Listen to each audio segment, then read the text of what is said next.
الفيديو ده انا هتكلم معاكم فيه عن ازاي تبيع كورسات اونلاين لو انت بتعمل كورسات وعايز تبيعها اونلاين، سواء بقى من خلال اعلانات الفيسبوك او من خلال اي منصه اعلانيه تانية. ودي حاجه من الحاجات اللي بتوقف ناس كتير قوي، لان هو بيجي يقول لك انا عمال اعمل اعلانات وعمال اصرف فلوس ومش عارف ابيع كورس، فبيقوم يعمل ايه عشان يبيع الكورس؟ بيقوم مقلل السعر بتاع الكورس قوي، يخليه مثلا 100 جنيه ولا حاجه، يقول لك عشان الناس تشتري الكورس. وفي الحقيقه ان في عناصر كتير قوي هي اللي بتلعب دور في بيعك للكورس ده، فخليني اخدك في الفيديو ده اقول لك على ايه العناصر دي بالظبط. يلا بينا.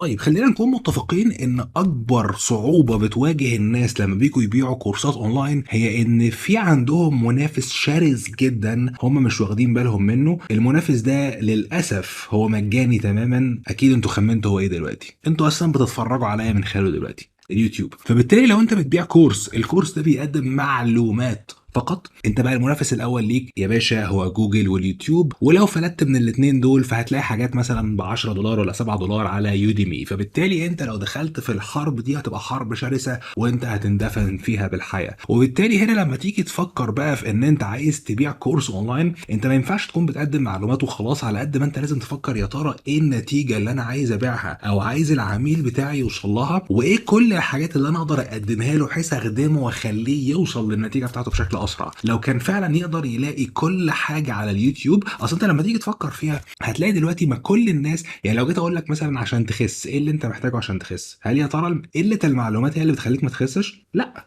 انت لو جيت تبص انا عشان يبقى عندي شكل حلو وجسم كويس انا محتاج ايه؟ محتاج اظبط اكلي ومحتاج العب رياضه. بس تفتكر 90% من الناس اللي هي وزنها زايد ما تعرفش الكلام ده؟ لا، كلهم يعرفوه، بس لان ما فيش بقى في حاجات تانية هم محتاجينها عشان يوصلوا للحاجه دي. هو لو دخلوا على اليوتيوب وكتبوا مثلا وجبه دايت مثلا، او كتبوا مثلا كيف تصل للوزن المثالي، هتلاقي ملايين الفيديوهات اللي بتقول لك. لكن هو محتاج ايه عشان يوصل لوزنه المثالي؟ محتاج مثلا يكون في مدرب معاه، محتاج حد يحط له نظام غذائي، محتاج حد يحط له التمارين اللي يمشي عليها، محتاج دعم وسبورت، محتاج حد يمسك له العصايه. كل دي حاجات ممكن تساعده يوصل للهدف بتاعه اسرع. فلو انت بتقدم فيديو وخلاص، لا، ما في فيديوهات مجانيه كتير، لكن ايه الادوات اللي انت ممكن ترفقها بالكورس بتاعك بحيث تساعدك ان انت او تساعد العميل بتاعك يوصل للنتيجه اللي هو عايز يوصل لها. فلما انت هتيجي تبص هنا بقى للموضوع ده، هنا الموضوع اصلا ما بقاش مشكله اعلانات ايا كانت المنصه الاعلانيه. ليه؟ لان انت اصلا مش هتعرف ان انت تنافس بالشكل التقليدي. الحاجه التانيه اللي انت لازم تاخد بالك منها ان انت لو بتقدم كورس فانت هنا بتقدم المفروض حاجه المفروض تكسب الاول ثقه العميل بيها. احد اكبر الغلطات اللي انا بشوف الناس بتعملها في اعلاناتها لما بييجوا يسوقوا الكورسات هو ان هو بيعمل لك صوره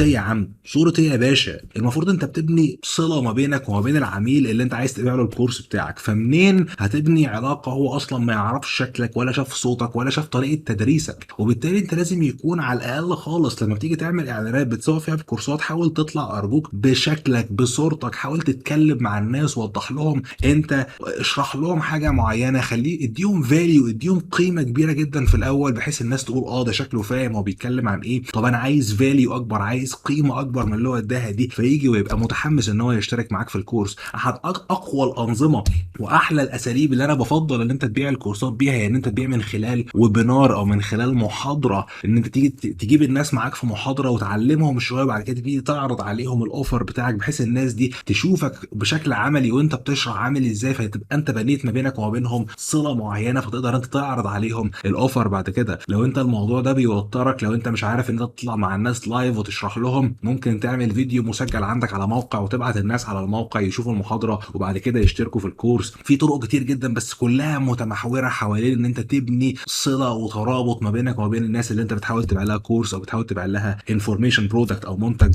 رقمي. فدي احد اقوى الحاجات اللي انت لازم لا غنى عنها ان انت تستعملها. مش هينفع تيجي تقول لي اسلام انا اعلاناتي وحشه، طب انا ببيع كورس ومش عارف ابيع الكورس وجربت استهدافات كتير مش لاقي نتائج. لا، الموضوع اصلا ملوش علاقه بالاستهداف يا بيه، انت فينك وسط الجمهور بتاعك؟ هل انت بنيت ريليشن شيب ما بينك وما بينه ولا لا؟ دي هي الحاجه الفيصل فعلا في الموضوع. في طرق كتير جدا انت ممكن تستعملها علشان تبيع بيها الكورس بتاعك، والطرق دي هي اللي انت بتبعت الاعلانات ليها. يعني انت بتعمل الاعلانات عشان تبعت الناس تسجل في الويبينار، او بتعمل اعلانات عشان تبعت الناس تسجل في ايفنت، او انت تطلع معاهم في ايفنت لمده 3 ايام تعلمهم وفي الاخر تعرض عليهم اوفر، او انت تعمل تشالنج، تعمل تحدي اللي هو انت تدخل كل يوم معاهم في ساعه وتديهم مثلا تمرين في اخر كل يوم بحيث ان هم يشوفوك وانت بتمرنهم فعلا فعلا، وان انت بيشوفوا بقى شكل الهوم ورك او الحاجه اللي انت الواجب اللي انت بتديه لهم، ويا سلام لو الواجب ده بيخليهم يجيبوا فلوس، دي حاجه هيحبوك قوي علشانها. فدي الحاجات اللي انت بتبعت الناس ليها وبعد كده بتبيع من خلالها. انا عارف ان الموضوع ممكن يكون بيخوف شويه، لان انت هتلعب هنا بقى على جزء سيلز في الموضوع، لازم انت هتبتدي تبيع للناس، لكن طالما انت قدمت فاليو انت هنا كسرت 90% من الحاجز عشان تخلي الناس تشتري منك. لو حابب تشوف طريقه الموضوع ده بتتم ازاي، وحابب تشوف شكل المحاضره دي بتتم ازاي، هتلاقي في لينك تحت الفيديو هنا لمحاضره جرو ات سيكريتس اللي انا بستعملها عشان ابيع كورس الفيسبوك بتاعي. ادخل وسجل في المحاضره الجايه اللي معايا وشوف انا بمشي الموضوع ازاي، وحاول تتعلم منه. اتمنى يكون الفيديو ده سهل لكم الموضوع شويه فيما يتعلق بالتسويق للكورسات الاونلاين، لان انا عارف دي اندستري، والصناعه بتاعت الكورسات دي هي من اقوى الصناعات اللي صاعده وبقوه بشكل رهيب في الفتره الاخيره. دلوقتي دي صناعه بيتصرف عليها مليار دولار يوميا على مستوى العالم. احد اقوى مميزاتها ان انت مفيش اي مخاطره عليك، مفيش اي انفنتوري او مخازن، انت الفلوس اللي بتدخل لك كلها انت بتعمل مجهود مره واحده، والفلوس اللي بتدخل لك دي كلها بتكون بيور بروفيت، وبالتالي بتكون الموضوع ده قوي جدا للناس اللي هي عندها فعلا خبره، عندها مرت بتجربه معينه في حياتها، بعد كده عايزه تطلع ناس من الم معين. الموضوع ده ممكن يكون في مهاره انت هتعلمها للناس، ممكن يكون في مثلا انت مريت بتجربه سيئه في حياتك قبل كده وعايز الناس ما تمرش بالتجربه دي. في حاجات كتير قوي والاحتمالات لا حدود لها فيما يتعلق بالكورسات اونلاين. انت فعلا ممكن كورس واحد انت تعمله يغير ويفرق في حياه ناس كتير قوي، ويخرجهم من موقف صعب هم فيه. فروحوا وانطلقوا وانشروا الخير للعالم. لو عجبكم الفيديو ما تنسوش لايك وسبسكرايب، واكتبوا لي حابين نتكلم عن ايه الفتره اللي جايه، واكتب لي لو انت حاولت قبل كده تسوق لكورسات اونلاين وايه المشاكل اللي قابلتك. شكرا ليك واشوفكم الفيديو اللي جاي.